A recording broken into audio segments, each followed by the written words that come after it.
ఇది కస్టమరు దీపావళి పండగకని ఇచ్చారు. 6 శారీస్ ఇచ్చారు. బ్లౌజులు స్టిచ్ చేయమన్నారు.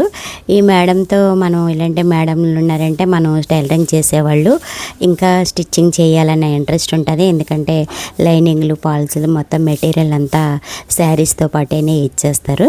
మనం రేటు కూడా మనం అన్న రేటే ఇస్తారు. మనం బట్టలు పట్టుకెళ్ళేటప్పుడే కాస్ట్ అన్నది ఇచ్చేస్తారు.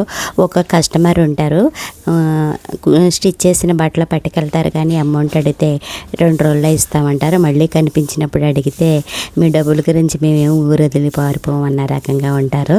అలాంటి కస్టమర్లని మనం డీల్ చేయడం కూడా చాలా కష్టమే. కుట్టాలన్న ఇంట్రెస్ట్ కూడా తగ్గిపోతుంది. చూసారా, ఈ మోడల్స్ మీకు ఈ మేడం తెచ్చిన మోడల్స్ అనేవి కూడా సింపుల్గా ఉంటాయి. డైలీ వేస్కి కంఫర్టబుల్గా ఉంటాయి. ఎక్కడైనా ట్రావెలింగ్ కూడా చాలా బాగుంటాయి. మేడం సెలెక్టింగ్ కూడా చాలా బాగుంటుంది. మీకు మోడల్స్ ఐడియా ఉంటాయి అన్న రకంగా వీడియో అన్నది చూపిస్తున్నాను. బ్లౌజులు కూడా చూడండి శారీలోనే వచ్చినాయి. డిఫరెంట్ పీస్ని వచ్చినాయి. మేడం ఎప్పుడు ఇచ్చినా ఇలాగా 6, 7 ఎప్పుడు అలాగే ఇస్తారు. ఇలాంటి కస్టమర్ని మనం ఎప్పుడు వదులుకోకూడదు. నేనే కాదు, టైలరింగ్ చేసిన వాళ్ళు ఎవరైనాను. ఎందుకంటే మన దగ్గరికి వచ్చి మనకి ఇలా మెటీరియల్తో సహా ఇచ్చే వాళ్ళని మనం ఎప్పుడు కస్టమర్ని ఎప్పుడు జాగ్రత్తగా డీల్ చేయాలి. ఓకేనా. ఈ మేడం కూడా ఎక్కువ మోడల్స్ అనేది వాడరు. సింపుల్గా థ్రెడ్ కోట్ అనేది పైపింగే తప్పించే వేరే మోడల్ అనేది వాడరు.